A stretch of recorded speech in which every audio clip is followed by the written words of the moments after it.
الحمد لله نحمده ونستعينه ونستغفره ونعوذ بالله من شرور أنفسنا وسيئات أعمالنا من يهده الله فلا مضل له ومن يضلل فلا هادي له أشهد أن لا إله إلا الله وحده لا شريك له أشهد أن محمدا عبده ورسوله الذي لا نبي ولا رسول بعده اللهم صل وسلم وبارك على نبينا ورسولنا محمد سيد المرسلين وعلى آله وأصحابه ومن تبعهم بإحسان إلى يوم الدين يا أيها الذين آمنوا اتقوا الله حق تقاته ولا تموتن إلا وأنتم مسلمون يا أيها الناس اتقوا ربكم الذي خلقكم من نفس واحدة وخلق منها زوجها وبث منهما رجالا كثيرا ونساء واتقوا الله الذي تساءلون به والأرحام إن الله كان عليكم رقيبا يا أيها الذين آمنوا اتقوا الله وقولوا قولا سديدا يصلح لكم أعمالكم ويغفر لكم ذنوبكم ومن يطع الله ورسوله فقد فاز فوزا عظيما وبعد اللهم انفعنا بما علمتنا وعلمنا ما ينفعنا وزدنا علما. Kaum muslimin, bapak-bapak, ibu-ibu jamaah Masjid Nurul Ikhwan yang dimuliakan Allah Subhanahu wa taala.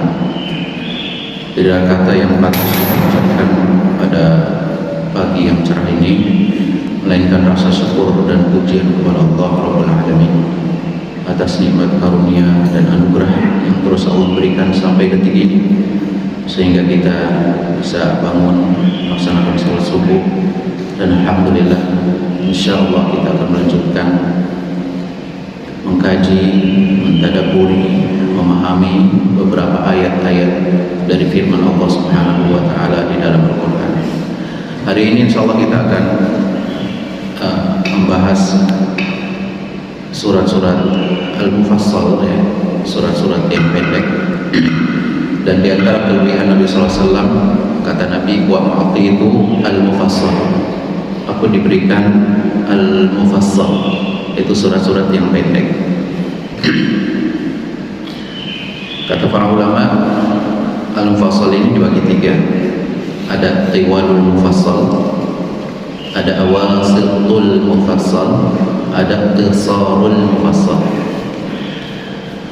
Tiwalul mufassal adanya surat-surat yang agak panjang, yaitu dimulai dari surat Qaf sampai surat Al-Mursalat, dan ini biasanya dibaca di sholat subuh.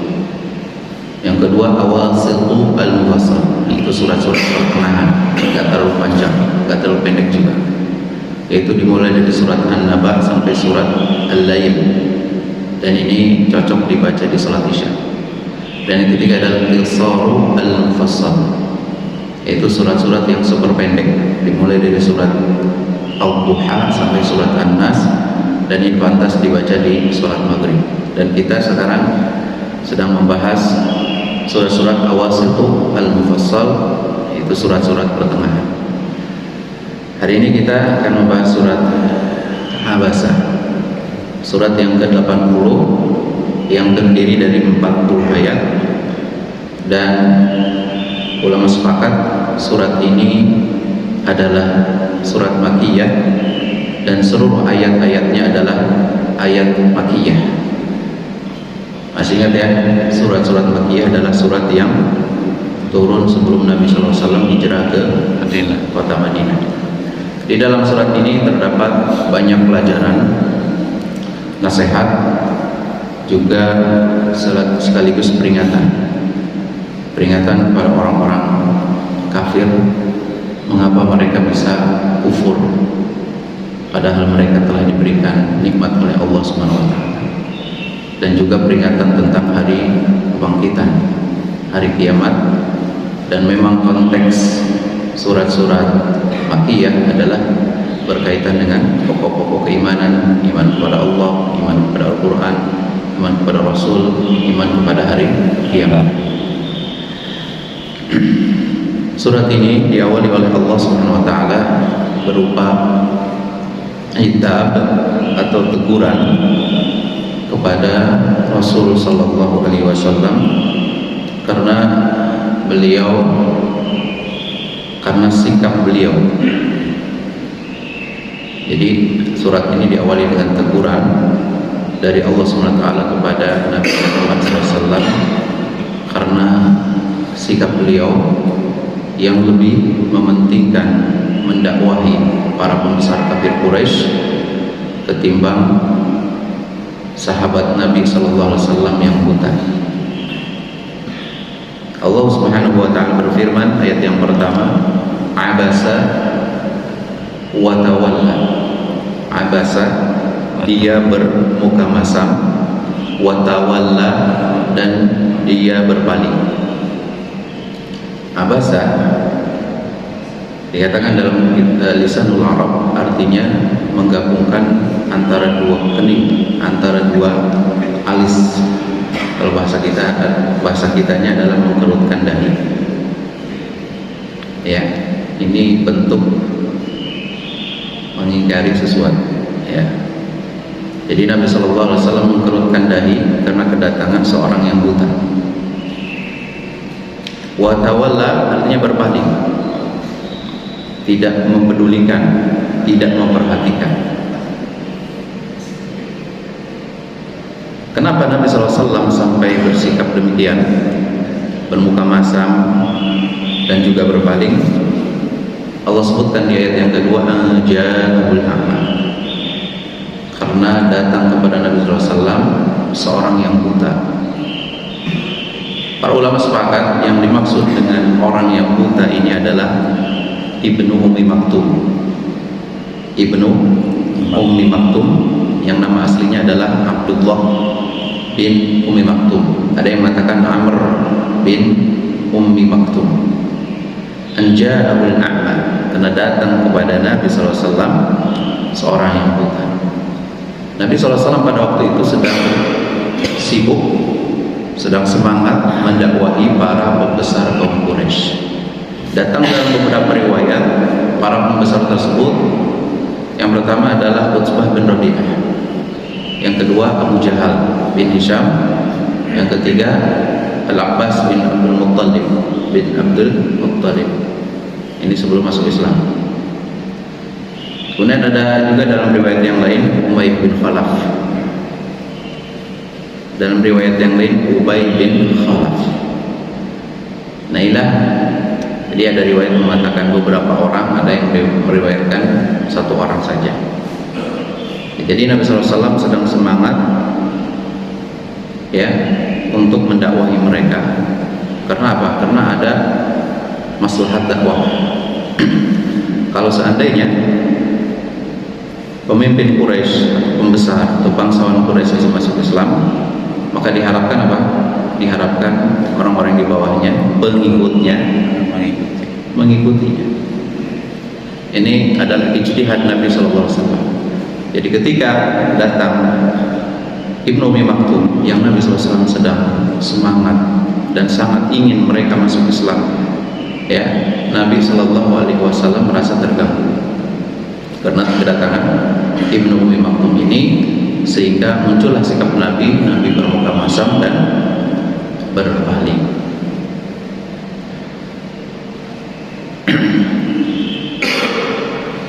Dan mendakwahi para pembesar ini adalah dakwah yang benar. Jadi Nabi SAW di dalam dakwahnya banyak sekali mendakwahi para pembesar. Seperti Nabi SAW pernah pergi ke Taif, tujuannya adalah untuk mendakwahi para pembesar kota Taif. Walaupun akhirnya Nabi SAW diusir dan dilempar oleh batu. Juga Nabi SAW menyurati para raja di dunia ini. Seperti yang disebutkan di dalam Sahih Bukhari, Nabi SAW pernah mensurati Raja Heraklius, rajanya Romawi. Bismillahirrahmanirrahim. Min Muhammad ibn Abdillah ila Hiraqal azimir Rum aslim taslam fa in tawal fa yu'tikallahu ajraka marratain fa in tawallait fa innaka ithmal arithiyin. Itu surat Nabi SAW kepada Raja Heraklius. Dari Muhammad bin Abdillah kepada pembesar negeri Romawi yaitu Heraklius. Aslim taslam, masuklah engkau Islam, maka engkau akan selamat dan engkau akan diberikan ganjaran 2 kali. Jika engkau berpaling, tidak mau menerima ajakan ini, masuk Islam, maka engkau menanggung dosa rakyat. Ini biasa.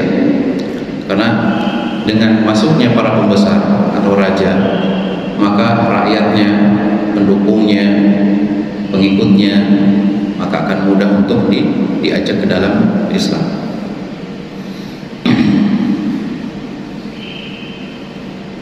Namun demikian, walaupun Nabi SAW ditegur oleh Allah SWT, Nabi menegur dengan sangat lembut.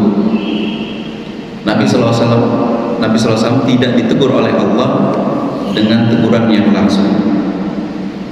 Abasa, artinya apa abasa tadi? Dia berbuka maaf. Padahal Allah SWT sedang berbicara kepada Nabi SAW. Jadi seakan-akan yang ditegur orang lain bukan Nabi. Padahal yang ditegur adalah Nabi SAW. Allah menggunakan kata ganti orang ketiga, dia, bukan kata ganti orang kedua. Allah tidak mengatakan abasta wa tawallaita an ja'akal a'ma.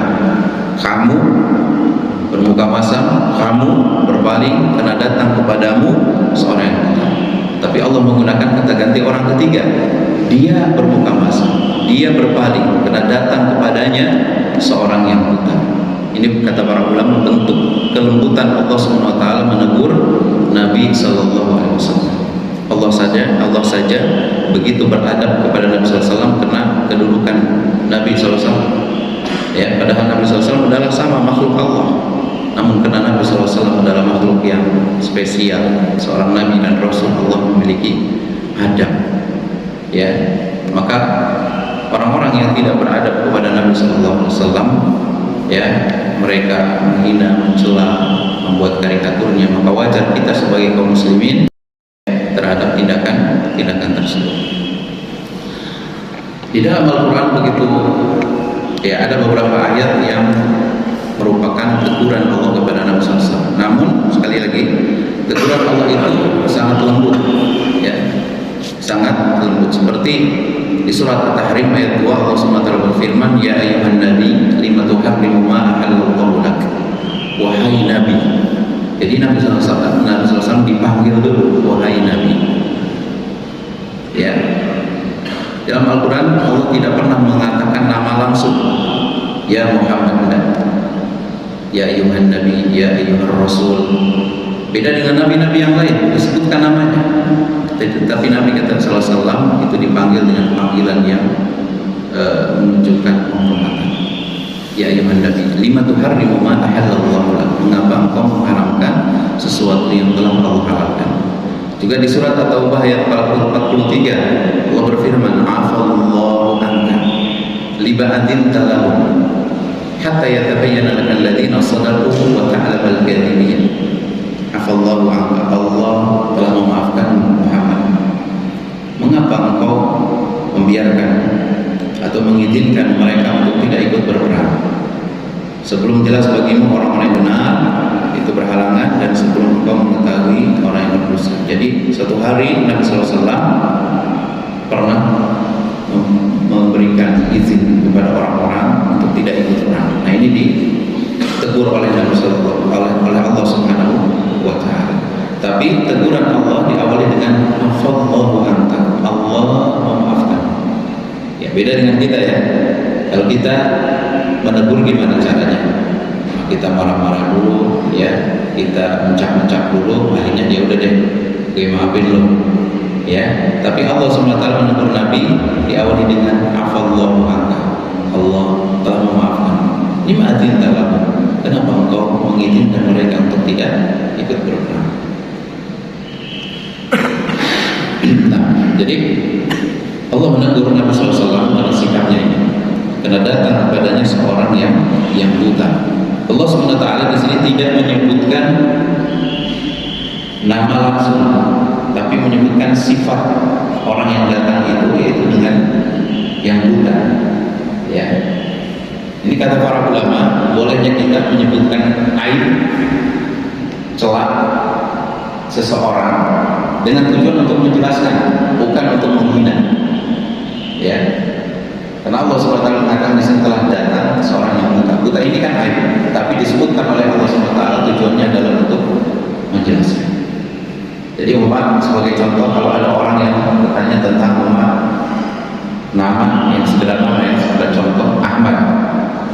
Kamu tahu nggak yang namanya Ahmad di perumahan ini? Oh, Ahmad ada dua. Yang pertama Ahmad yang kurus, yang kedua yang gendut. Yang mana ini? Nah, kurus dan gendut kan ini seakan celah. Ya, nah ini tidak mengapa kalau kita ingin menjelaskan. Tapi kalau niatnya, ini kembali kepada niat. Kalau niat memang mencela, menghina, maka itu tentu haram. Allah mengancam wailul likulli humazatil lumazah, kecelakaan, kebinasaan bagi orang yang mengumpat dan mencela.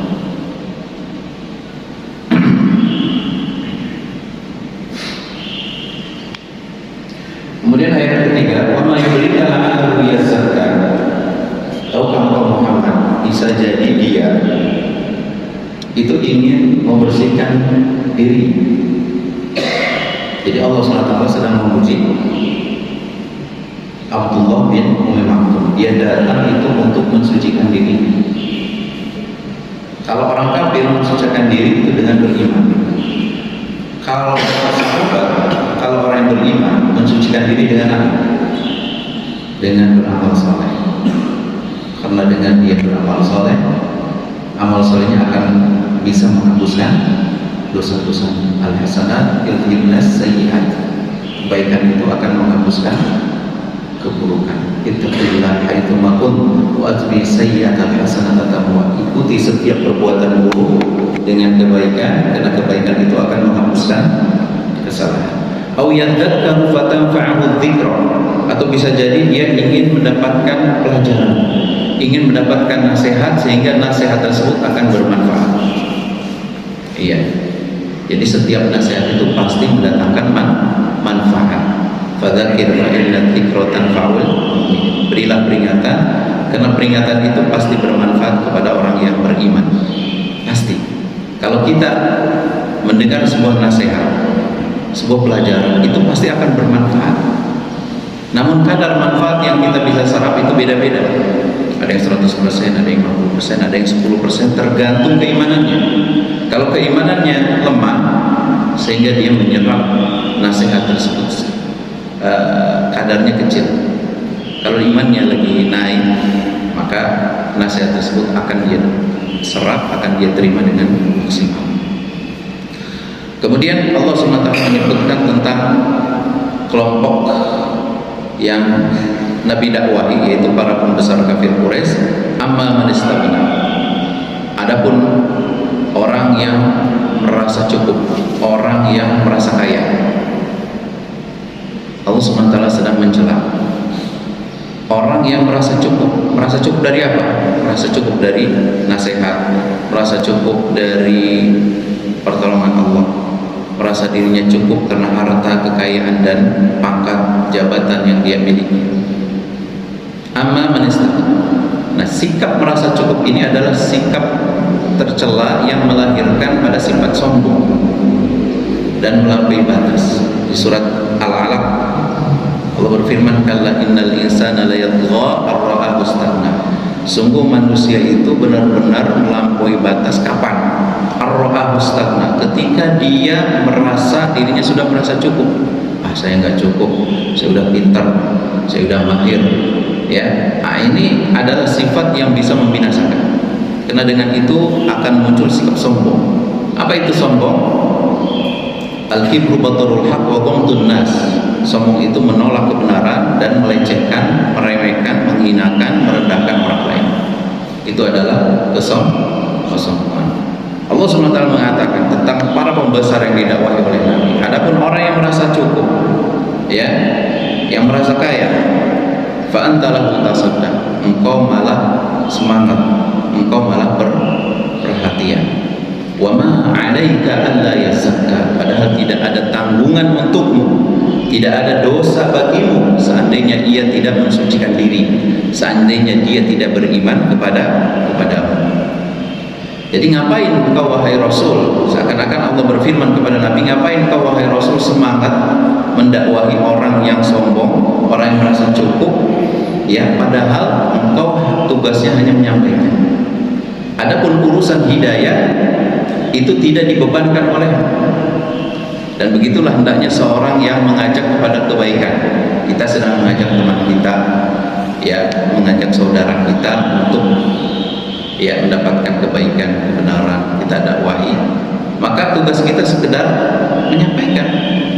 Adapun dia menerima atau tidak itu bukan kekuasaan kita, tidak dibebankan kepada kita. Maka seandainya kalau kita mendakwahi orang lain terus orang tersebut nggak menerima, kita nggak boleh marah, kita nggak boleh kesel. Dan ini kalau kita kesel menunjukkan kita nggak ikhlas.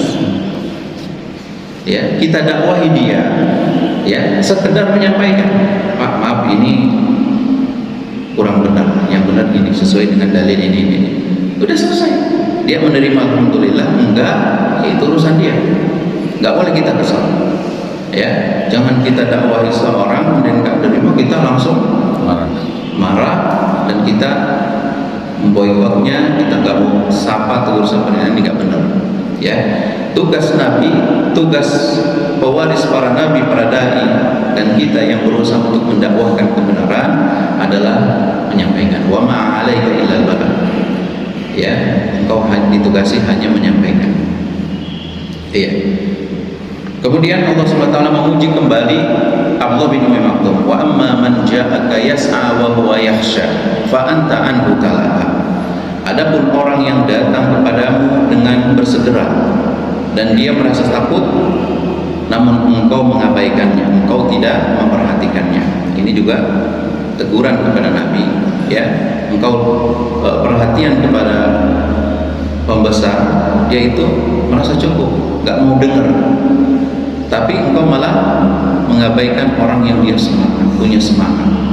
Ya, Abdullah bin Maktum dia datang kepadamu. Nah, kata para ulama ada 3 kelebihan yang Allah berikan kepada Abdullah bin Umi Maktum. Allah memuji 3 sifat ini. Yang pertama, ya, wa amma man ja'aka, adapun orang yang datang kepadamu. Abdullah bin Umi Maktum dia buta, rumahnya jauh, tapi dia berusaha dari rumah untuk datang kepada Nabi SAW untuk mendapatkan pengajaran. Makanya ketika datang kepada Nabi, ya, dia berkata arsyidni, wahai Rasul bimbing aku. Dalam riwayat aqrini, wahai Rasul bacakan ayat kepadaku. Dalam riwayat alimni mimma 'allamakallah, wahai Rasul ajarkan kepadaku ilmu yang telah Allah ajarkan kepadaku. Dia datang. Ya, tidak mudah seorang yang buta dan untuk mendatangi Nabi SAW, butuh berkira-kira. Ya, kemudian yang kedua yas'a, dia bersemangat, dia berusaha. Kemudian yang ketiga wa huwa yakhsha, dan dia merasa takut kepada Allah SWT. Kata para ulama, hendaknya setiap penuntut ilmu yang belajar agama itu memiliki 3 sifat ini. Siapa yang memiliki 3 sifat ini, maka dia akan bermanfaat ilmunya. Yang pertama, dia datang, ya, dari rumah ke masjid, itu di antara pesantren. Ya, jangan mencukupkan nanti juga ada rekamannya, saya nanti bisa lihat, bisa nyimak. Ini kurang maksimal. Datang. Yang kedua, yas'a, berusaha, bersungguh-sungguh. Artinya dia duduk di majelis ilmu, menyimak, ya, kalau bisa menulis poin-poin yang penting, ya, berusaha. Kemudian yang ketiga, wa huwa yakhsha, dan ini adalah buah ilmu. Ya, setelah dia mengikuti, ya, pengajian majelis ilmu, maka muncul rasa takut kepada Allah SWT. Imannya bertambah. Jadi belajar ilmu agama bukan hanya sekedar untuk wawasan. Ya, kalau hanya untuk sekedar wawasan, maka Mbah Google itu cukup. Ya, masalah apa insya Allah ada jawabannya. Ya, tapi buah daripada ilmu adalah khasyatullah. Maka kata para ulama, rasul ilmi khasyatullah. Ya, pokok dari ilmu adalah rasa takut kepada Allah. Ilmu yang bermanfaat adalah ilmu yang mendatangkan rasa takut kepada Allah. Ya, seorang ingin melakukan ini nggak jadi, kenapa? Takut kepada Allah, karena itu dilarang. Seorang ingin melakukan sesuatu nggak jadi. Seorang ingin meninggalkan sesuatu nggak jadi, karena itu bertentangan dengan syariat Allah SWT.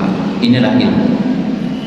Ya, jadi Allah memuji 3 sifat ini. Yang pertama, dia datang. Yang kedua, bersemangat. Dan yang ketiga, rasa takutnya kepada Allah SWT. Kemudian ayat yang sebelum ayat berikutnya, Setelah Nabi Sallallahu Alaihi Wasallam ditegur oleh Allah SWT, setelah itu Nabi Sallallahu Alaihi Wasallam sangat menghormati Abdullah bin Umi Maktum. Ketika Abdullah bin Umi Maktum datang menghadap Nabi Sallallahu Alaihi Wasallam, maka Nabi Sallallahu Alaihi Wasallam menghormati dengan mengatakan marhaban billadzi atabani fihi rabbi. Selamat datang kepada yang dengannya aku ditegur oleh Rabbku. Nabi Sallallahu Alaihi Wasallam mengucapkan marhaban. Marhaban artinya apa? Selamat datang. Marhaban billadzi atabani fihi rabbi. Selamat datang kepada yang dengannya aku ditegur oleh Rabbku, oleh Tuhanku. Bahkan Nabi Sallallahu Alaihi Wasallam kalau berperang, maka Nabi Sallallahu Alaihi Wasallam mewakilkan, ya, menjadikan wakil Abdullah bin Umi Maktum, ya, sebagai imam di kota Madinah. Ya, Nabi SAW tidak menyuruh sahabat yang lain, tapi disuruh Abdullah bin Umi Maktum untuk menjadi penggantinya, menjadi imam sholat di mana? Di Madinah. Bahkan Nabi SAW menjadikan Abdullah bin Umi Maktum sebagai muadzin di waktu fajar lagi. Padahal beliau buta, untuk melihat fajar mesti lihat oleh mata. Tapi Rasulullah SAW mempercayakan Abdullah bin Umi Maktum untuk apa? Untuk azan subuh. Ya tentunya dikasih tahu oleh sahabat yang lain. Nabi SAW mempunyai dua muadzin. Yang pertama Bilal bin Rabah, yang kedua Abdullah bin Umi Maktum. Ya, Abdullah bin Umi Maktum. Nah, inilah kelebihan yang Allah berikan kepada Abdullah bin Umi Maktum. Bahkan ya di perang Qadisiyah beliau ditugaskan untuk memegang bendera kaum muslimin, ya, agar tidak jatuh ke tanah.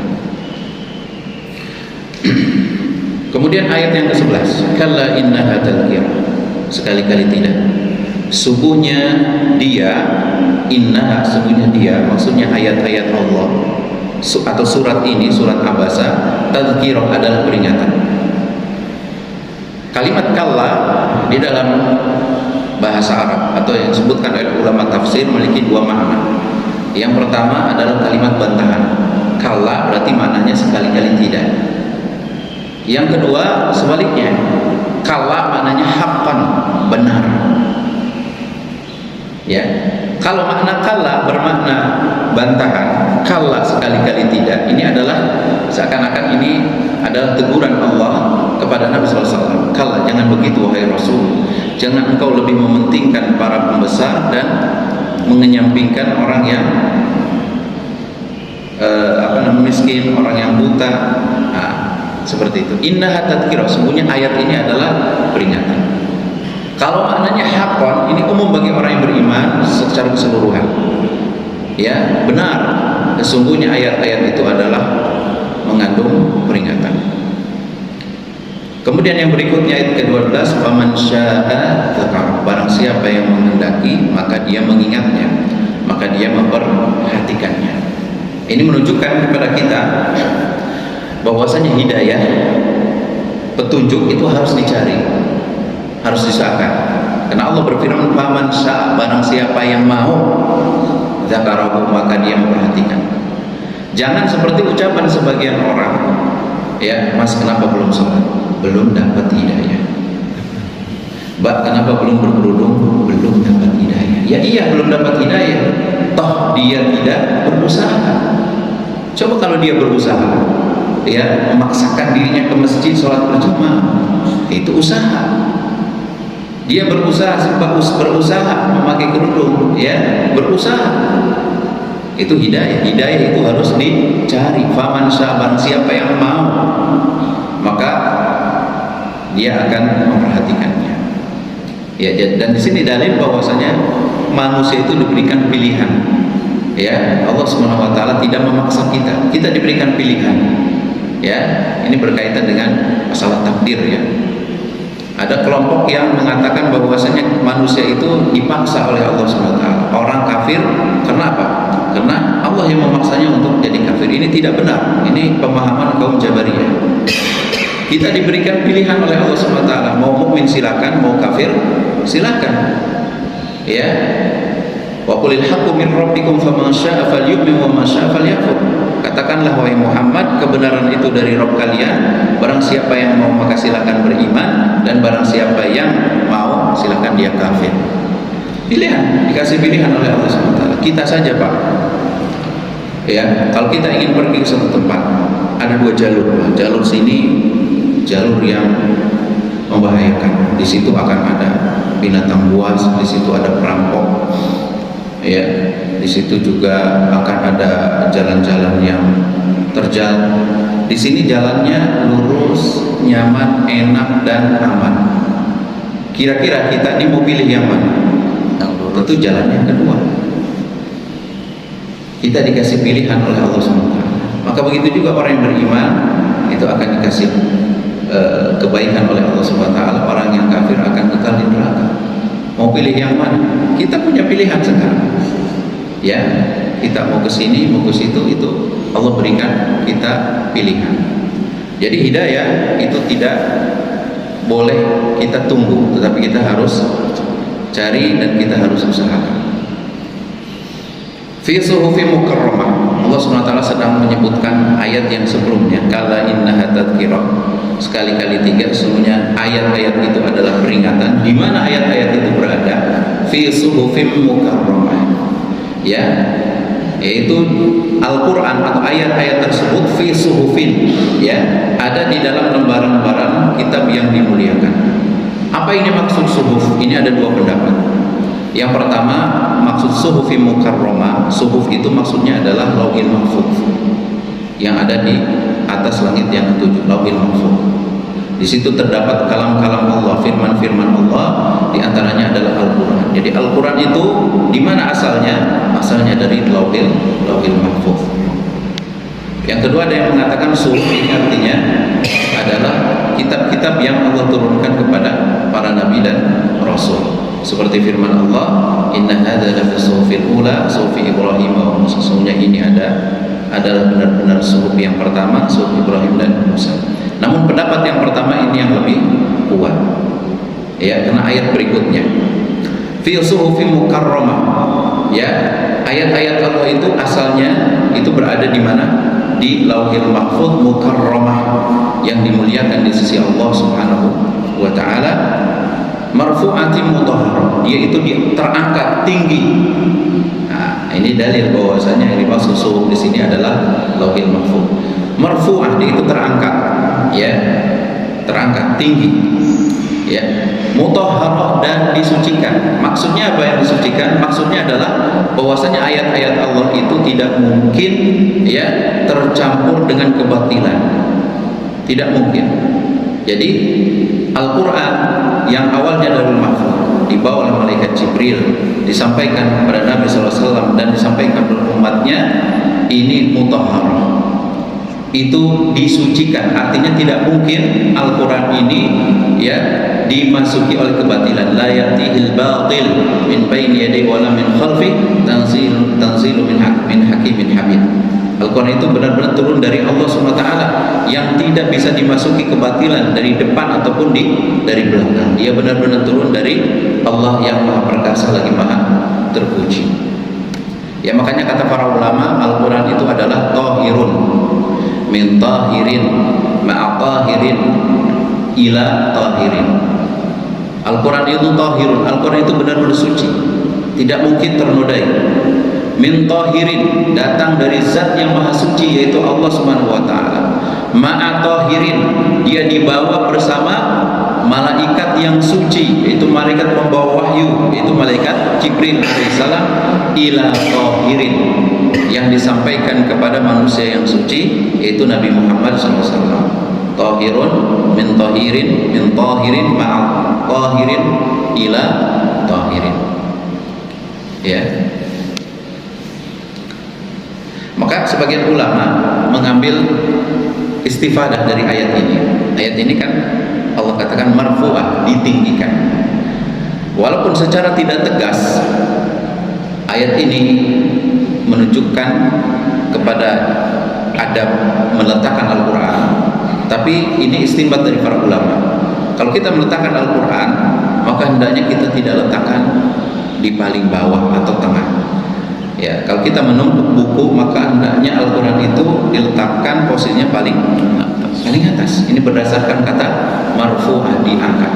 Walaupun maksudnya adalah lauhil mahfuz, tapi karena Al-Quran itu mulia, harus kita muliakan, maka di antara bentuk memuliakan kita terhadap Al-Quran adalah dengan kita meletakkannya di posisi yang paling atas. Ini faedah yang bagus juga dari para ulama.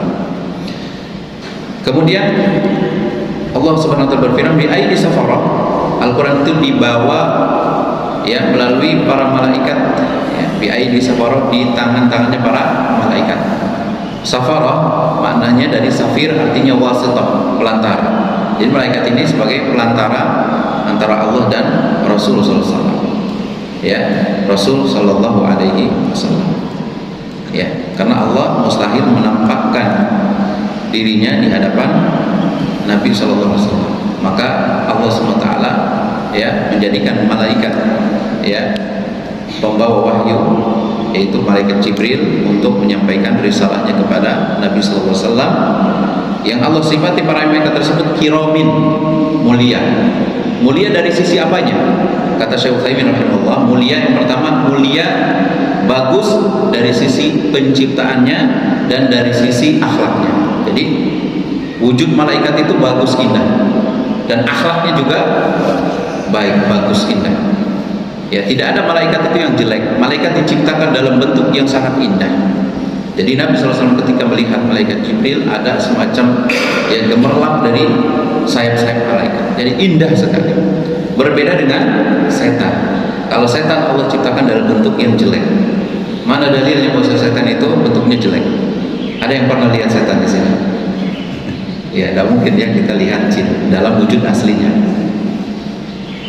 Setan itu jelek. Kata Allah SWT di surat As-Saffat, innaha syajaratun takhruju min aslil jahim talmuha ka'annahu ru'usus syayatin. Allah SWT menyebutkan tentang sebuah pohon di neraka jahanam, yaitu pohon zakum, ya, yang tumbuh dari dasar neraka jahanam, talmuha ka'annahu ru'usus syayatin, yang mana mayangnya itu, mayang pohon zakum itu seperti kepala setan, dan itu di neraka jahanam. Jadi mayangnya dari pohon zakum itu seperti kepala setan. Ini gambaran maksudnya setan itu jelek, diciptakan dalam bentuk yang jelek. Tapi malaikat kiram, malaikat itu mulia dari sisi wujudnya dan akhlaknya, baroroh, dan malaikat itu adalah makhluk yang taat, tidak pernah bermaksiat, selalu taat apa yang Allah perintahkan. La ya'sunallaha ma amarahum wa yaf'aluna ma yu'marun. Mereka tidak pernah durhaka dan selalu mengerjakan apa yang diperintahkan kepada mereka. Kemudian Allah Subhanahu wa taala mengingatkan tentang manusia kok bisa kufur kepada Allah Subhanahu wa taala. Di antaranya orang yang didakwahi oleh Nabi sallallahu alaihi wasallam, ya, Ubay bin Khalaf, yang dia adalah seorang pedagang besar, sehingga dengan dagangnya dia sibuk sehingga tidak pernah sholat. Makanya kata Nabi SAW, orang yang tidak menjaga sholat maka akan dikumpulkan bersama Fir'aun, Qarun, Haman, dan Ubay bin Khalaf. Ubay bin Khalaf dia tidak sholat karena apa? Karena disibukkan dengan perniagaannya. Qutilal insanu ma akfar. Qutila kalau diartikan secara bahasa artinya terbunuh. Ya, maksudnya adalah binasa, karena orang yang terbunuh pasti binasa. Qutila, binasalah. Al insan, manusia, ma akfar. Ma di sini ada maknanya at-ta'jubiyah, yang kedua adalah ma'al istifhamiyah. Kalau ma'al istifhamiyah pertanyaan, binasa manusia, apa yang membuat mereka kufur? Kalau ta'jubiyah, ya, ta'jub, ma akfara, terbinasa manusia, betapa besar kekufuran mereka. Dan ini bisa kedua-duanya. Mereka bisa kufur kepada Allah Subhanahu wa taala. Allah ingatkan mereka, min ayyi syai'in khalaqah, dari mana ia diciptakan. Allah ingatkan dia awal penciptaannya, dari mana ia diciptakan. Ya, seorang itu bisa kufur padahal Allah Subhanahu wa taala telah berikan nikmat kepadanya. Terus Allah berikan waktu kepadanya untuk merenung. Kenapa dia bisa kufur kepada Allah Subhanahu wa taala? Ya, diberikan waktu 60 tahun, 70 tahun, padahal itu waktu yang cukup panjang untuk merenungi, memahami, ya, tentang dirinya di dunia ini. Kenapa dia bisa kufur? Kalau Allah telah berikan akal kepadanya, telah diturunkan kepadanya kitab, telah diturunkan kepadanya para rasul. Ya, apalagi di zaman sekarang seorang bisa mengakses maklumat apapun ya di rumahnya. Apa yang membuat dia bisa kufur? Allah ingatkan tentang awal penciptaannya. Min ayyi syai'in khalaqahu min nutfatin khalaqahu faqaddar. Dia diciptakan dari setetes mani. Khalaqahu ya, dia diciptakan dari setetes air mani. Faqaddara, lalu Allah tentukan. Air mani kemudian Allah tentukan. Ketika air mani tersebut masuk ke dalam rahim seorang wanita, Allah langsung memprosesnya, Allah langsung menentukannya. Faqaddara ini ada dua makna. Allah menentukan penciptaannya, ya, jadi proses penciptaannya. Kata Allah, kata Nabi sallallahu alaihi wasallam, ya, inna ahadakum yujma'u khalquhu fi batni ummihi 40 yawman nutfatan thumma yakunu 'alaqatan mithla dhalik thumma yakunu mudghatan mithla dhalik thumma yursalu ilaihi al-malak fa yunfakhu fi ar-ruh wa yu'maru bi arba'i kalimat katbi rizqihi wa ajalihi wa 'amalihi wa syaqiyyun aw sa'id. Pertama, ketika dia masuk ke dalam rahim, maka 40 hari pertama itu masih nutfah. Kemudian 40 hari berikutnya adalah alaqah, segumpal darah. Kemudian 40 hari berikutnya adalah mudghah, segumpal daging. Nah, setelah itu Allah tiupkan ruh kepadanya, kemudian ditentukan ajalnya, ya, amalnya, rizkinya, bahagia ataupun celaka. Ini maksud Allah Subhanahu wa taala menentukan, ya, menentukan penciptaan seseorang ketika di rahim. Kemudian tsummas sabila yasar, setelah dia di rahim, berapa bulan Pak di rahim itu biasanya? 9 bulan. Tsummas sabila yasar, kemudian Allah mudahkan jalannya. Dia lahir ke dunia dengan mudahnya. Padahal ya secara rasio, ya, benda besar keluar dari lubang yang kecil ini mustahil. Tapi Allah yang memudahkan. Tsummas sabila yasar. Kalau sekarang ada zaman sesar, ya, enak, ya. Zaman dahulu nggak ada sesar, ya, tapi manusia selamat lahir. Allah yang memudahkan. Tsummas sabila yasar. Kemudian tsumma amatahu fa akbar. Ketika dia lahir, dia hidup, ya, beberapa tahun, 40 tahun, 50 tahun, 100 tahun. Tsumma amatahu, Allah wafatkan. Fa akbarah, lalu Allah kuburkan, ya. Tsumma idza syaa'a ansyara, kemudian apabila Allah berkehendak, Allah akan bangkitkan nanti pada waktunya. Nah, di sini Allah Subhanahu wa taala menyebutkan dua kata gandeng, dua kata sambung, yaitu fa dan tsumma. Dalam bahasa Arab, fa artinya lalu. Ini menunjukkan tertib tapi langsung, ya. Kalau kita katakan jaa Abu Bakar, fa, pakainya fa Umar. Telah datang Abu Bakar, lalu Umar. Jadi datangnya sekaligus, namun urutannya Abu Bakar dulu, baru Umar. Tapi kalau kita katakan jaa Abu Bakar, tsumma Umar, telah datang Abu Bakar, kemudian Umar. Ini ada jeda waktu yang agak lama. Ya, Abu Bakar datang jam 12 Umar. Ini pakainya thumma. Jadi ada jeda waktu yang cukup panjang. Adapun fa ini sebentar. Nah, di sini kalau kita perhatikan ayatnya, Al-Qur'an itu sangat detail.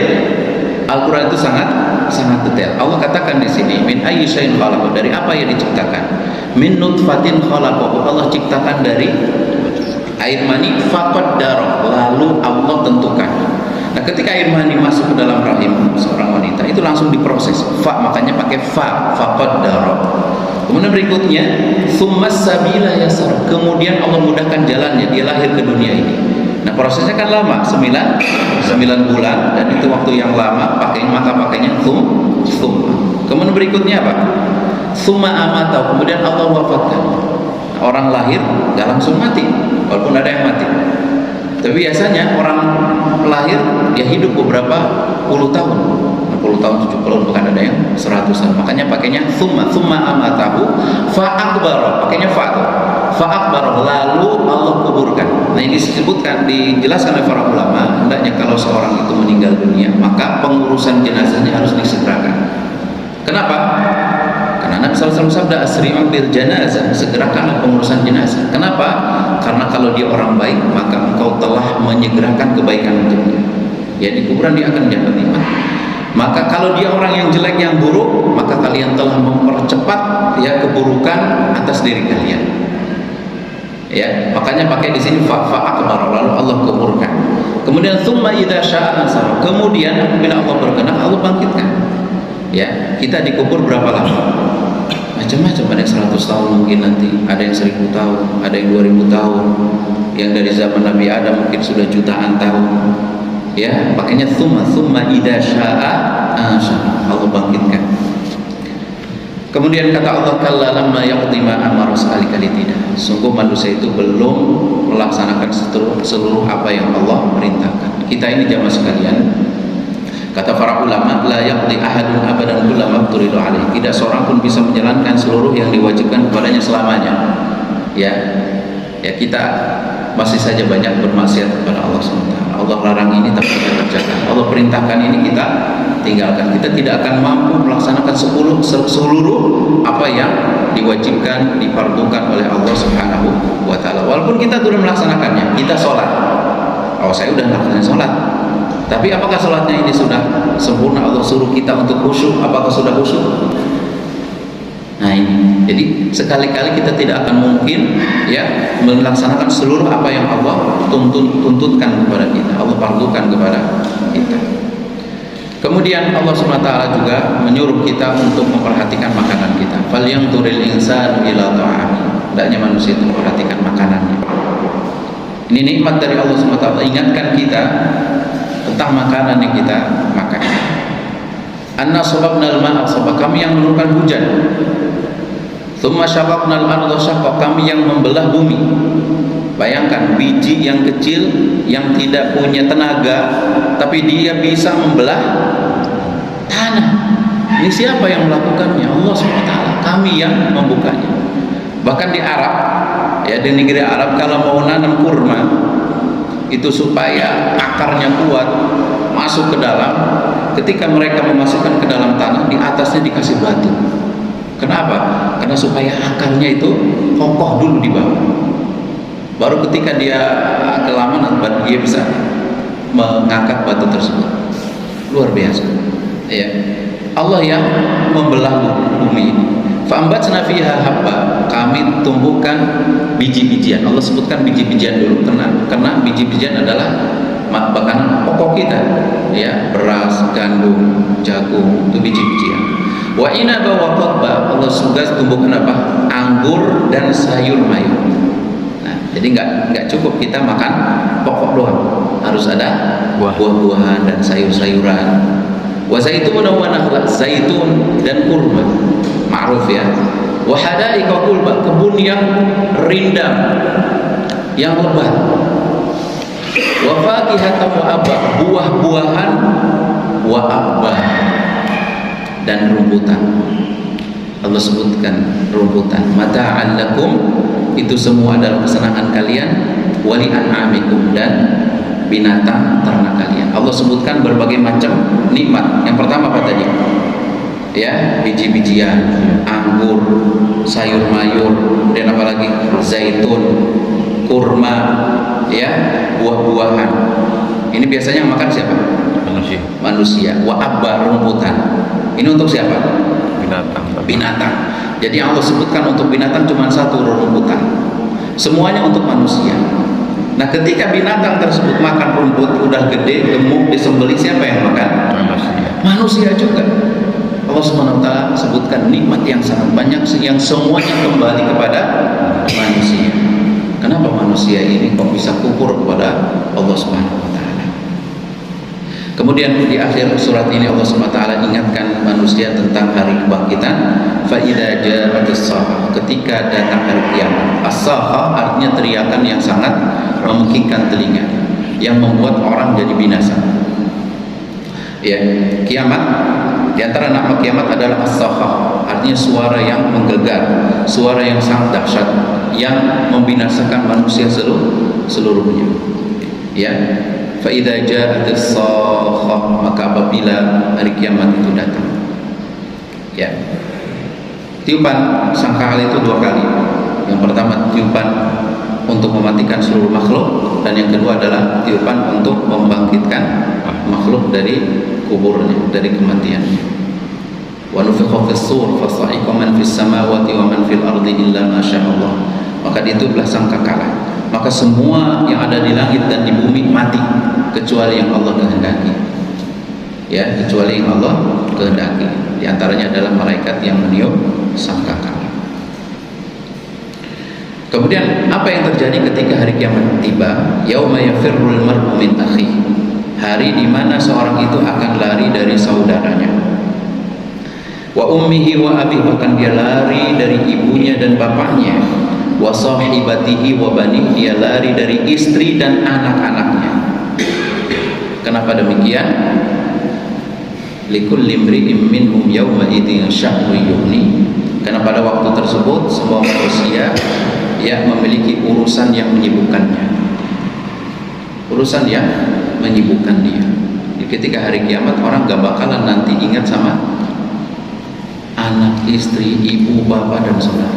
Walaupun ketika di dunia istrinya sangat ia cintai, anaknya sangat ia sayangi, orang tuanya sangat ia hormati, saudaranya sangat ia sayangi, tapi ketika hari kiamat tiba itu semua tidak akan ingat. Kenapa? Karena dia sibuk dengan dirinya sendiri, menyelamatkan diri, walaupun mereka tidak akan selamat. Ya ayuhan nas ittaqu rabbakum inna zalzalatas sa'ati syai'un 'adzim yauma tarawnaha tadhhalu kullu murdi'atin 'amma arda'at wa tadau kullu dhati hamlin hamlaha wa taran nasa sukara wa ma hum bisukara walakinna 'adzaballahi syadid. Wahai manusia, bertakwalah kalian kepada Rabb kalian, sesungguhnya gempa hari kiamat itu sangatlah dahsyat. Allah gambarkan yaitu seorang yang sedang menyusui, maka anaknya akan diacupkan. Orang yang lagi hamil maka akan keguguran. Kamu lihat manusia seperti mabuk, ya, mereka tidak bisa berdiri di atas kakinya dengan tegak seperti orang mabuk sempoyongan, padahal mereka tidak mabuk. Itulah gambaran dahsyatnya hari kiamat. Semua orang panik. Kata Syekh Utsaimin rahimahullah, aku melihat dengan mata kepalaku hal yang seperti ini, seperti hari kiamat. Kapan? Ketika terowongan Mina. Dulu ada pernah insiden terowongan Mina yang mana lampunya padam, manusia panik, akhirnya bertabrakan satu yang lain. Syekh Utsaimin pada waktu itu ada di situ dan melihat bagaimana orang pada waktu itu sangat panik sekali. Ya, pakaiannya mereka terlepas, mereka telanjang, tidak ada rasa malu pada waktu itu. Ya, tidak ada rasa malu. Terus begitu dahsyatnya kejadian tersebut, manusia panik. Bagaimana lagi dengan hari kiamat? Ya, bagaimana lagi dengan hari kiamat? Sebagian ulama mengatakan, mengapa orang itu lari dari orang-orang tercintanya, orang-orang terdekat? Karena 3 kelompok ini adalah ring pertama. Anak istri kita, kemudian orang tua kita, saudara kita, ini ring pertama, orang-orang yang kita cintai, orang-orang yang kita sayangi, orang-orang yang dekat dengan kita. Mengapa mereka lari dari kita? Atau mengapa kita lari dari mereka? Yauma yafirrul mar'u min akhihi. Kata para ulama, karena setiap kita takut dimintai pertanggungjawaban. Karena apa? Karena setiap kita pasti ada kekurangan dalam memenuhi kewajiban terhadap orang-orang tadi, kepada orang tua, ya, kepada anak dan istri, kepada saudara-saudara kita. Maka kita saking takutnya mereka meminta pertanggungjawaban dari kita lari dari mereka. Ya, dari mereka. Aisyah radhiyallahu taala anha ketika disebutkan bahwasanya manusia itu nanti setelah tiupan yang kedua mereka akan dibangkitkan dalam keadaan hufatan, uratan, ghurla, umma. Mereka akan dibangkitkan dalam keadaan tanpa alas kaki, telanjang, ya, tidak berkhitan, dan mereka tidak membawa apa-apa, umma. Aisyah dengan sikapnya, dengan sifat yang masih terjaga, ya, rasa malu. Ya Rasulullah SAW, ya, orang kalau gitu lihat dong aurat orang lain. Apa kata Nabi SAW? Ya, bahwasanya perkara pada waktu itu lebih dahsyat. Al-amru asyaddu min an yandura ba'duhum ala aurati ba'd. Ya, bahwasanya perkara pada hari kiamat nanti itu akan lebih dahsyat keadaannya daripada seorang melihat aurat orang lain. Jadi walaupun mereka telanjang pula, tidak berpakai, tidak berkhitan, tidak memakai sendal, tidak bawa apa-apa, kita tidak akan mempedulikan mereka. Kenapa? Karena kita sibuk dengan urusan kita. Seorang akan mempertanggungjawabkan dosa-dosanya di hadapan Allah SWT. Seorang merasa takut apakah dia selamat nanti ataupun dia akan celaka. Kemudian terakhir Allah Subhanahu wa taala membagi manusia di akhirat nanti dengan dua kelompok. Yang pertama orang yang beriman dengan muka yang berseri-seri, yang kedua orang kafir dengan muka yang penuh dengan kegelapan. Wujuhu yawma idzin musfirah. Pada hari itu ada wajah-wajah yang berseri, itu wajah orang yang beriman. Dhahikatun mustabsyirah, mereka tertawa ya dan merasa gembira. Nah, ini bentuk kebahagiaan orang saat ketawa. Orang bahagia itu kan dilihat dari apa? Dari mukanya. Kalau dia lagi senang, lagi happy, kelihatan mukanya. Masya Allah. Bahkan kalau kebahagiaannya itu memuncak, tertawa. Orang tertawa. Saking apa? Saking bahagianya. Inilah gambaran orang yang beriman nanti. Yang mereka mentertawakan orang-orang kafir. Mentertawakan orang-orang kafir, orang-orang yang masuk neraka. Kenapa? Karena ketika di dunia orang kafir itu mentertawakan orang yang beriman. Kata Allah SWT, "Fal yawmal ladzina amanu minal kuffari yadhhakun 'alal araiki yanzurun." Pada hari ini, hari kiamat nanti, orang yang beriman nanti akan tertawa dan mentertawakan orang-orang kafir. 'Alal araiki yanzurun, mereka melihat dari dipan-dipan yang Allah sediakan untuk mereka.